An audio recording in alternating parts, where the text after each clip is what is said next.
This week on Munchkin Land, disaster strikes. I'm Stephen Schleicher, and sitting around the table with me this week are our usual gang of idiots, plus Amanda. So that's nice. I got this email in, and it says, my name is Garrett, and he works for a gaming company, a game design company. I'm not going to mention their names, but he talks about some of the cool things that they have coming up, loves Critical Hit, so on and so forth. But he gets down into a question where he says, one of the multiple projects I have in the work at my gaming company is one that I feel has the most promise, but also might be a sensitive subject matter for someone living in your region of the country. Its working title, we'll just call it Tornado, where 2 to 8 people cooperatively and competitively play the role of a tornado that is ravaging the countryside. Oh, God. Players co-op to increase the strength, speed, size, duration, and direction of the tornado while also completing to inflict the most damage on their turn to win the game before the storm dissipates. My question for you, is this take on the subject matter something that would be sensitive or inappropriate for a trigger warning for people living in the Great Plains? I myself have been much closer as I care to have been to an F2 tornado and the damage that even a lower intensity storm can cause. How would someone in your position feel about a game where players actively seek to inflict destruction with a tornado? And that's from Garrett.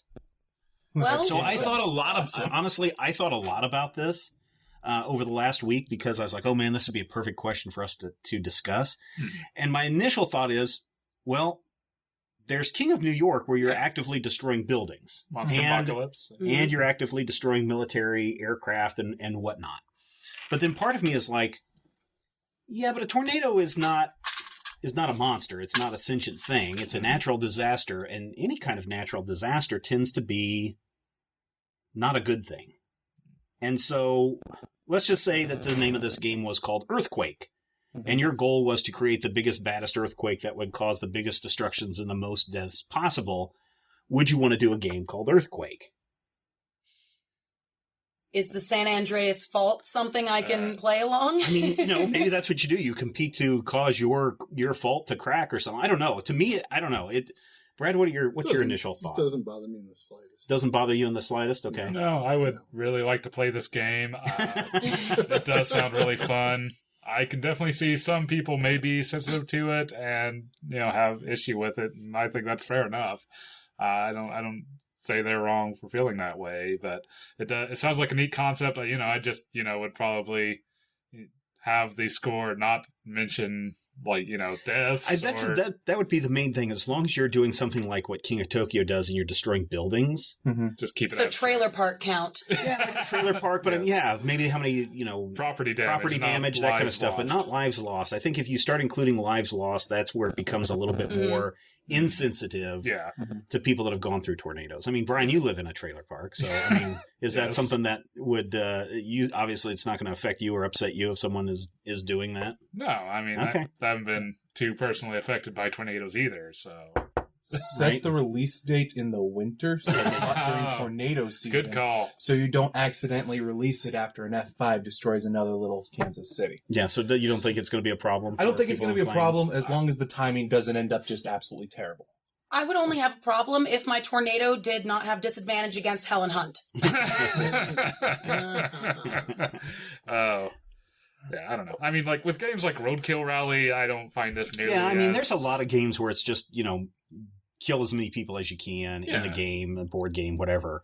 But, specifically in this, that's, a zombie apocalypse or a post-apocalyptic Mad Max scenario is a lot less likely to happen than a tornado. And we've seen, tornadoes are not just a plains thing anymore. We're seeing them pushing far east than what they typically are. So, that might be something that might offend somebody, but I don't know. I think there could be a lot of fun with it, but the game sounds entertaining. Yes. I agree with you. Stay away from death counts, just keep it as property damage. And I think timing is going to be everything. If you accidentally release this right after a big tornado, you're screwed. Yeah. Kind of like the Rock movie San Andreas. That movie got the worst possible. Oh yeah, totally. And I mean, and all it would take is one news station to say, look how insensitive this gaming company is. They released their game 2 weeks after the F5 hit, Minneapolis. And the thing is, it wouldn't be a news station within Tornado Alley because everyone in Tornado Alley is incredibly used to tornadoes. And whenever one hits their town, even then they're like, yeah, it's kind of just the price of living here, I guess. Yeah, their dog's up in a tree or something. Yeah. It's going to be someone who's offended on our account. Without any... Well, that's true, too. That's what I'm saying. Some news station would definitely do that and be like, oh, look at these horrible people. Kansas would just say, stop whining already. Jesus. So I don't know if that answers your question. Listeners, I would love to hear your reactions to this. You can send an email to podcast@majorspoilers.com and share your thoughts and reactions to this. Would you be interested in a game that focuses on tornadoes? Or I guess we have a thing called, the pandemic is also the same thing where people are kind of dying in that. Yeah, I've just recently noticed, looking through my Legacy set, that the city cards, as part of the design, list the population and population density. It's like, that's an interesting... Well, if you're spreading a plague, that's the whole point of the game. No, you're trying to defeat the plague. It's not like... the board game is defeating the plague. Plague Inc. is the... Plague Inc. Plague, yeah, I have Plague Inc., and I can tell you, once the sirens start going off, I know I'm doing a good job. Yeah, that's a game that bothers the heck out of me. I can't play that game anymore because of the death count, but... I don't know if that helps you, answers your question, but listeners, podcast, majorspoilers.com is where you can send your responses, or you can go to majorspoilers.com and share your thoughts in the comments section. If this episode sounds a little different to you this week, there's a reason for that, and I would suggest maybe putting some headphones on and listening to the episode with headphones on, and then also let us know what you think. But until next time, when we're actually playing a game, here's hoping all of your dice rolls are not tornado related. This podcast is copyright 2016 by Major Spoilers Entertainment, LLC. This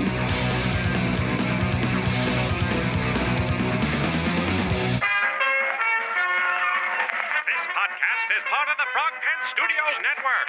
For more information about this and other shows, visit frogpants.com. Audio program so good, it's like you're there.